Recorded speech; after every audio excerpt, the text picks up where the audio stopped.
Eins og alþjóð veit, þá sem sagt fengum við hér í beinni útsendingu fyrir kall í gær, það er að segja stefnu.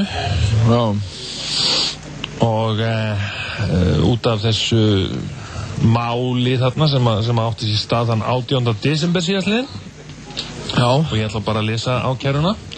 Það ber opinbert mál fyrir Héraðsdómi Reykjavíkur á hendur Jóni Atla Jónasinni, Jóni Gunnari Kristinssyni og Sigur Jóni Kjartansinni. Öllum í Reykjavík líka og starfsmönnum hjá útvarpsstöðinni Exit FM 977 aðstætti 6 í Reykjavík með því að hafa sammælst það og skipulagt fyrir fram að ákærði Jón Atli fór á þingpalla Alþingis föstudagsmorgun 18. desember 1998 þingfundur stóð yfir með opin farsíma meðferðis og tengdur í beina útsendingu útvarpsstöðarinnar og með undirbúið framíkall á þingfundinum til truflunar á fundarfriði Alþingis í því skyni að ákærði Jón Atli yrði handtekinn. Ákærði kallaði við þingsal: Góðan daginn, þið hafið svikið fólkið með gagnagrunnsfrumvarpinu. Fólkið í landinu mun ekki líða þetta.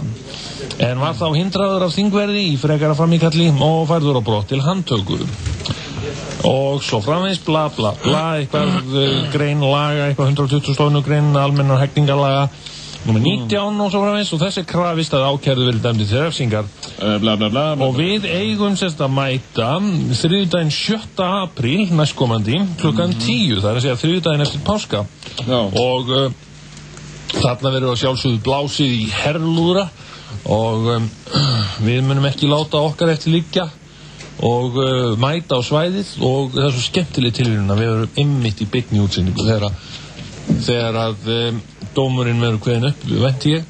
Já. En ég veit nú ekki hvort við megum fara kannski með eitthvað inn, en það verður allavega spennandi að fylgjast með þessum máli. En ég ætla að minnsta kosti að vera með, ég ætla að fela svona einhverjum upptökutækjum. Já, þú getur reynt það. Já. En ég veit ekki hvort þú kemst upp með það hins vegar.